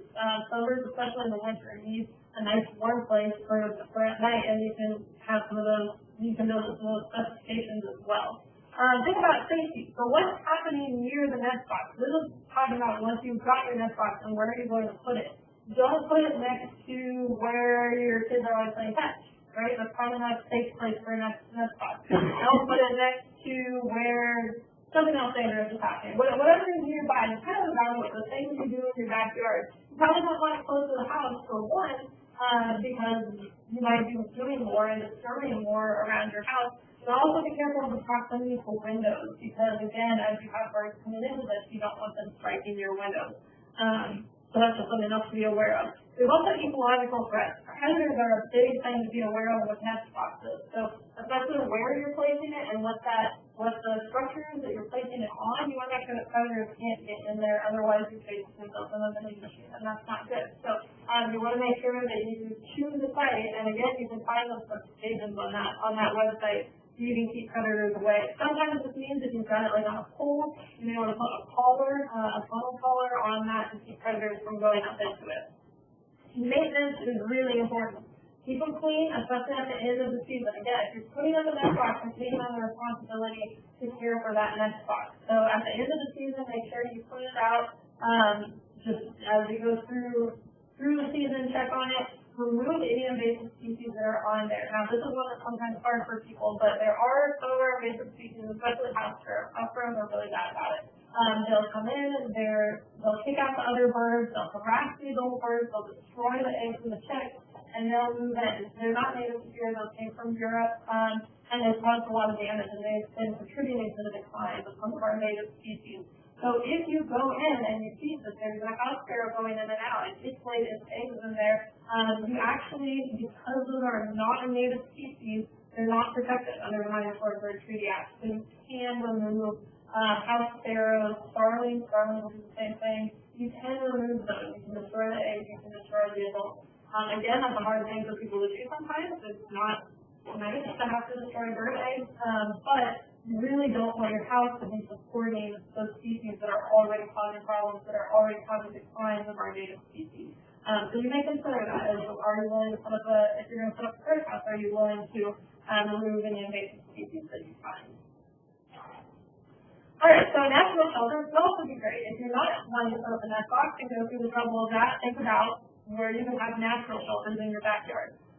Snags are oftentimes used by having nesters. Now, depending on your HOA, this may not be something that goes over really well if you have something like a dead tree. Depending on where your house is located in relation to said dead tree, you might not want to leave it up there. There might be a lot of good reasons to get rid of it. But if you have a decent sized lot and you have a not too big dead tree that's not going to fall on anybody or hurt anybody, you may see woodpeckers or other birds, swallows maybe going in and out of that, and they might be using it as a nest site. You can just leave it there. Maybe a great excuse. Honey, I don't want to take the tree down because the birds are in there. Just leave it where it is, and that can be a really great shelter for birds.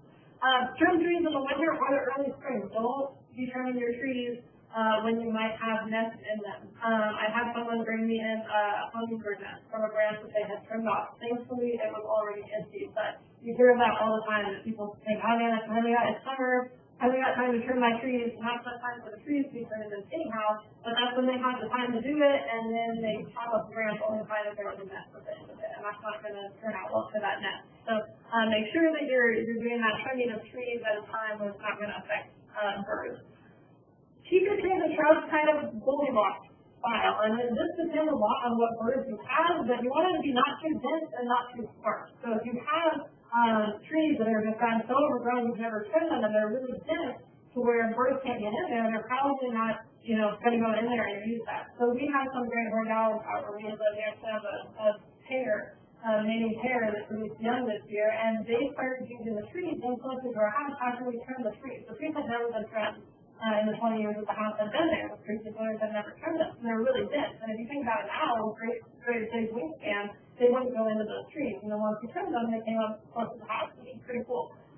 So for an owl, they need more space. Birds will like to get in there, especially if you've got some little songbirds that you're wanting to encourage. You don't want to see too sparse, right? Because if you trim too much, then other birds can see them that they're in there. This is another good reason to trim in the winter and spring, so that if you do trim a little too much, you can start growing that in and filling in before it's nesting season. And then definitely reduce disturbance near the nest site. Again, not to make excuses for not doing yard work, but if you've got a tree and you've got grass right next to it and you've got a moat, maybe just leave the strip. It'll be fine until you know that those birds have left that nest if you've got a nest there. Just leave them alone, reduce that disturbance, keep everybody a little bit away from it. And those can be ways that you're just encouraging birds to use those natural shelters and providing them a safe place to do that. Nesting season doesn't last too long, so you can just let them be for a little while and then go back in later on. So those are just kind of some tips as far as natural shelters go. All right, safe. This is where we're going to talk about kind of pulling all these things together and then look at some examples here, kind of like we did with the bird bath. So one really important thing when we talk about safe, I told you guys we're going to talk about structure. We want structural diversity in our backyard. And you can do this with any different kinds of yards. So there's 3 different kinds of structural diversity that I'm talking about. First off, horizontal. So what do our horizontal structures look like that birds can perch on? Do we have trees that are growing actually through here go pretty straight up? We don't really have places for a bird to perch on a horizontal branch until we get up pretty high. So it's mostly just these branches up here. When we think about all of our songbirds are perching birds, that's the order they fall into, and they need places to be able to sit. Other than that, this picture looks pretty good because we definitely have lots of vertical diversity. So we've got some of these short plants low to the ground. We've got kind of some mid-story things. Some of these branch a little bit lower. This, I'm not going to my plants, whatever this is, has a lot of variation as it goes up, and then we've got tall things. So we've got those different types of plants that can have different types of birds and be there in different ways. Something else we're kind of lacking through here, though, is any sort of ground cover. It's pretty open on the ground. Now, depending on what we have up above the ground, if we have, for example, a bunch of sunflowers here and then open ground, that can be great because as those seeds drop, the birds can see them. So if you've got seed-producing plants, keeping some open space in front of them can be really, really good for the birds to access those seeds. Here, I'm not sure we've got anything that's seed-producing, so it might be better to have some ground cover here, because the thing that ground covering brings is things like insects, and insects are great snacks for birds. The final type of structural diversity we want is seasonal. And what I mean by that is that as you go throughout the year, and gardeners will think about this, is that you want things blooming at different times of year. You want things fruiting at different times of year. So if you're a gardener, you may already have that set up in your yard. But even if you're just wanting to encourage birds in your area, think about this, and it may be a little bit different than how a gardener thinks about it. So you're thinking about providing resources for birds, not just for you. And so when we look at the things in this picture, some things are flowering now. That could be good if we have something like hummingbirds coming by. Again, I don't know what this is. I don't know if it'll flower the same, but we can see some things where maybe not flowering. That's good. You want things just there at different times of year. Also, when we talk about seasonal diversity, things that will stay green throughout the year. So as some of these trees start to drop their leaves, if maybe this bush will keep its leaves through more of the year, then that's a really good thing, because you have some of those more shelters and things that birds can use for a longer amount of time. All right, so building all of this, I'm going to talk about native plants. I love native plants. They can provide food and water and shelter. So all of that can be all wrapped into planting some additional native species. You can definitely build bird habitat in your yard without native plants. You can definitely have a mix. A lot of gardeners say, you know, I've got some good native plants, but I just love my whatever. I just love my roses. I just love whatever it is. And you can have that mix of species. But native plants are really good because, as I mentioned, birds are adapted with those plants, so that they co-evolve with one another to provide those resources for birds. So plants can provide direct and indirect food, so they're either eating plants, or a lot of times some of the plants we recommend for birds we recommend because they attract insects, and the birds eat the insects. They also can be a source of preformed water, for example, in weeds. Other good benefits of native plants are that they tend to be drought resistant, especially once they get established. I'm actually working on publications for this right now. There was a big study done here in San Antonio called the Drought Survivability Study, where they looked at, I think it was 96 different species of plants, and they tried watering them with different amounts to see which ones would look the best. It was purely about ornamental design for the plant. And then they ended up with about 19 that I'm going to put in a publication that they didn't water them at all for weeks, and they still look decent. And that's one of the great things about native plants. They're adapted to this climate. They can still look good even in a drought. They tend to be lower maintenance, which I mentioned. That's why I like just having plants to feed the birds instead of me feeding them. And they're often deer resistant. Again, they're from this area. They're native deer, so they're more likely to be adapted to either resist deer or to come back quickly if the deer do decide to munch on them. And so these same benefits can help birds. So a drought-resistant plant that keeps leaves and stays lush and healthy, even if it's not getting water, benefits birds, as opposed to something that's just going to wilt and it's not getting enough water. If something's getting eaten up by deer, well, now it's not providing those resources for birds. But if it's deer-resistant, you can provide those resources for birds. All right, so kind of our different kinds of native plants that we talk about. Grasses are native grasses. Anybody know what this is? Yeah, thanks, guys. Okay, Phytos groundless, snake grass of Texas. These can provide seeds and ground cover. So again, where the seeds fall and the birds can kind of move through that area and pick them up. Shelter for nesting if you have ground nesting birds, which is not common in backyards, but also for predator avoidance. So some of your small birds can get in those tall grasses and hide. Seeds can be a really important part of what native grasses provide. Flowers can provide seeds and insects, because insects will oftentimes hang out on these, either because they're hanging out on the plant where they're coming in for the nectar and then birds can eat them, or some of these plants provide nectar too. If you've got some that kind of are low growing, then that can provide screen from predators, and they're also really good for native pollinators. So that's different from birds, but things like insects can also benefit from having some of these native flowering plants. Succulents are pretty awesome, especially for hummingbirds. Some of these bright color things, like a red hot poker, some of our yuccas and things, provide great nectar sources for hummingbirds. They also can provide really good shelter for nesting. So if you think about succulents, they tend to be really rigid. They tend to have spines and things. Our cactuses, our house, they're called cactuses for a reason, and they love cactus. It's a really good place for them because predators can't get in and get them. So that could be a good reason to have succulents in your yard, and they're up there at the top of drought resistance too, which is good. Shrubs typically can provide some fruits and insects, and they also have this good structure. So it's kind of your lid structure where you can have birds nesting, avoiding predators. They may roost in there, can provide a little bit of shade or just a place to go into when they get in the plant and be hidden and shaded during the heat of the day. What is this? What is this? Yeah. I don't know. What's poison in it? No. Yeah. Is it? I don't think it is with the berries on it. It looks similar. I think it's a sumac, which is similar, right? Because you got the poisonous sumac. I think it's a non-poisonous sumac. I will look. I will check. Very desirable plant for this area. Yeah, because it is drought resistant. I think I've got it up there. But I will double check before I get this top. Make sure it's not poisonized. So it does look like poisonized. You guys are right. Okay, so shrubs, yeah, choose one that's not poison.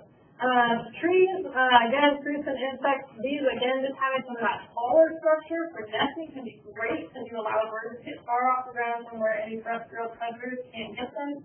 They provide thermoregulation not just within the tree, but that they can shade other areas. An evergreen species, so this is a black fat vireo in a juniper, or also known as a cedar tree.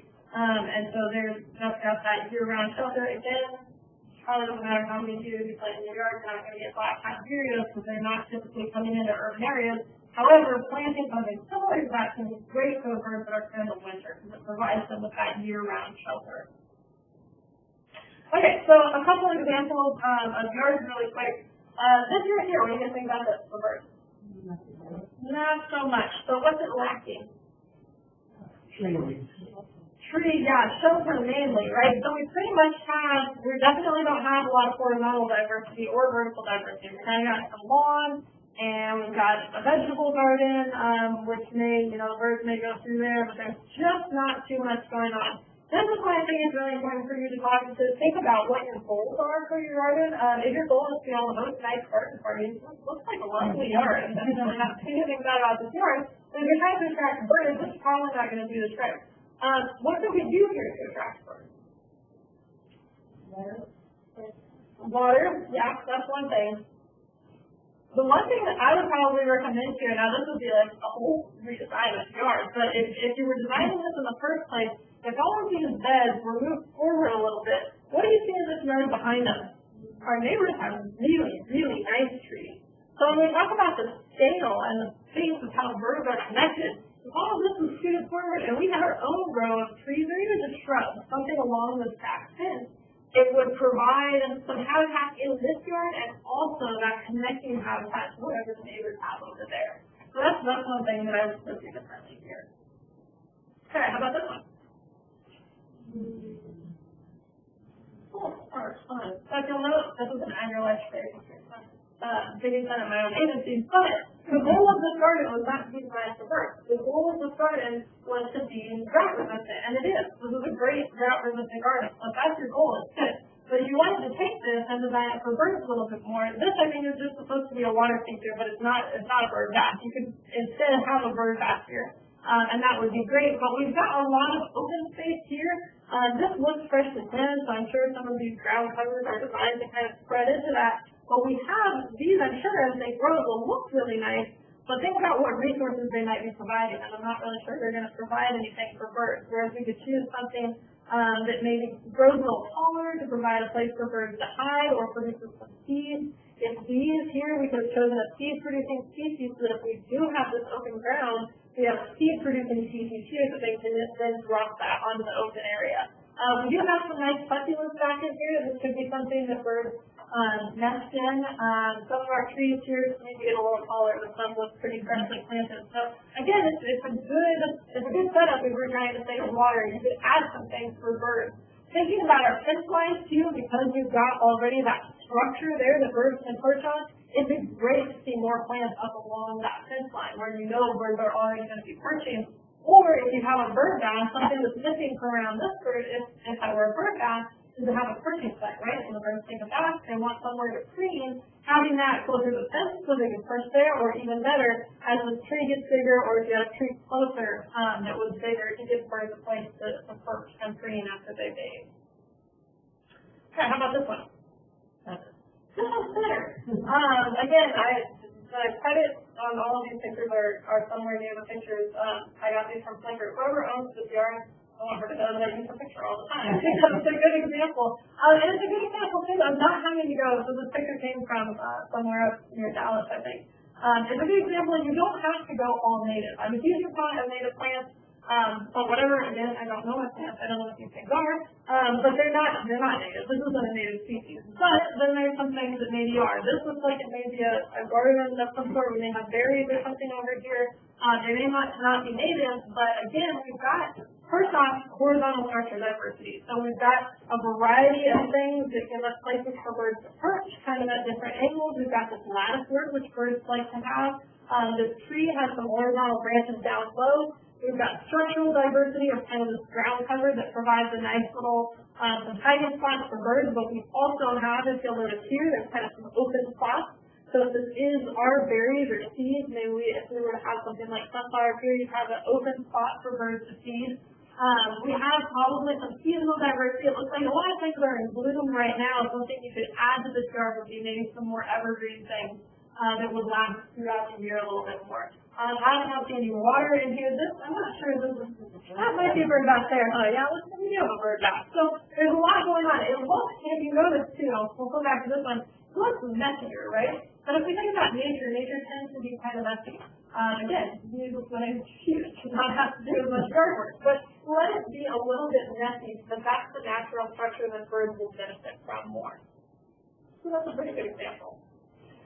If you want to make your space more bird-friendly, I'm not super good at designing things, and so I like to have examples. This example came from a website, the Austin Grow Green program, and this one you'll notice over here, it's got a little sidebar of wildlife habitat. They have a bunch of different lawn examples or yard examples, and you can say, I want it to be use up water or keep better wildlife habitat, and it will give you an example. So first off, like I said, writing down your goals. Do you want to be saving water in your yard? Do you want to be attracting a particular species maybe that you're interested in helping with conservation?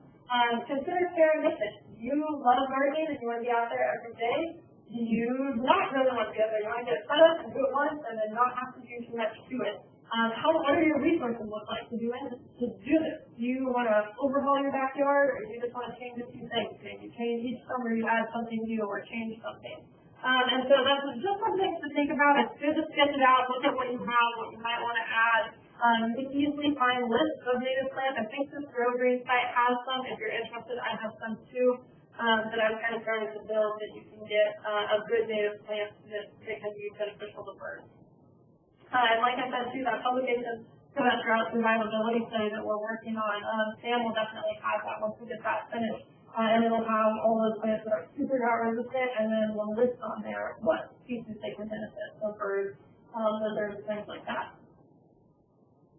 All right, so bringing it all together, we talked about the benefits that you can get from having your backyard be more bird-friendly. We talked about habitat, which is food, water, shelter, and space. And then about habitat management practices and choosing your goals, and then you've got a whole wide range of things that you can set up, whether that's providing food or water or shelter, and kind of connecting all of those together to make a good place for birds in your backyard. So talking about some resources really quick. I've mentioned all of these. First off is field guides. I mentioned these at the last talk when we were talking about reptiles. Here I have a couple different ones. This is an older Peterson one. Just like I talked about before, one thing to consider is the area that's being covered by your field guide. So this is just birds of Texas. So if you plan to only bird in your backyard, grab yourself just a Texas field guide. Don't worry about one that covers the entire eastern U.S. because this has species that you're not going to see.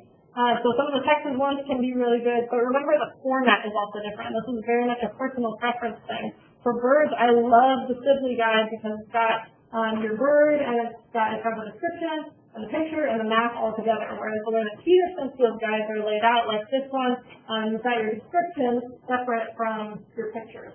And some people really like that because it's kind of personal preference thing. Y'all are welcome to flip through these if you're interested. Local bird lists are also really nice. Again, if you're mainly interested in things that are in your backyard, then you can get Parks and Wildlife, for instance, for most of their state parks, they have a list. These are things that have been seen at the park, so you can grab that and know that those are the species you're looking for. eBird.org, which I showed you guys, that has a really awesome map. Merlin Bird ID, that's this here. So this is just an example I did. I was sitting in my office, and so I said, okay, I'm in Valley, it was September 19th, and I put in some colors and sizes, and that's what it looks like. It spits out this list, and then you can click on those and find out more, like there will be more pictures of practice runs, including the other sets and juveniles, and you can get sounds and those kinds of things to try to figure out what birds you have. Audubon Birds is another really good one. That's the app that I pulled up to play the sounds off of. It's very broad, so you can't really narrow it down by where you are. It shows range maps, which are great, but it doesn't really let you narrow it down by location. iNaturalist, I think we talked about last time too. A lot of you guys already use it. You can take a picture of something, put it on there, and people will help you identify it. And then Larkwire and BirdViews are the two examples that Cornell ranks really highly. I don't have personal experience with them because they cost money, and I don't think it costs through the app. But these are both for learn bird songs. So go through, you can choose based on where you are, birds that are close to you and that are common. And so you start with those common bird songs, practice those a lot, and then move on to some other ones. So if you're into the bird song side of things, those are supposed to be really good. I think you need some that are cheaper. Most of the bird song ones, I don't think there's any free ones right now. And those are some of the really good ones. And then finally, resources for monitoring and managing. So I mentioned that All About Birds.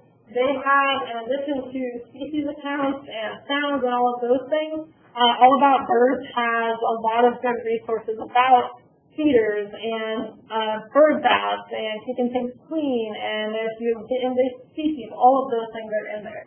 There is a Nest Watch that I mentioned that has the specifications for those bird boxes, for how big they are, different species. You can look up species that are near you. Audubon also provides a lot of different resources like Cornell does that can give you information about birds in your backyard, attracting birds to your yard. And then the Texas Bird Records Committee.org, that is has birds for keeping records of birds is what you're seeing. You can input them on there.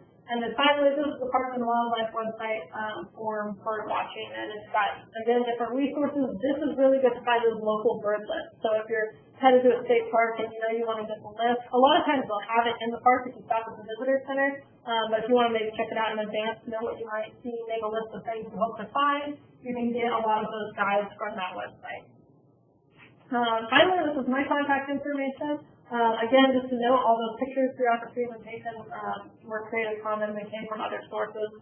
And like I didn't have a label on them, they were either mine or came from public domain. But this is my email and my phone number. Feel free to send me any questions y'all have, or I'll take any questions right now too. And again, Sam was really bummed that he couldn't be here the whole time. He had to leave early today. But he really appreciated y'all being here. We have a dedicated group, and I'm really glad to spend seeing you guys here week after week. It's been fun for us. I hope it's been fun for you guys. And thanks for joining us this summer.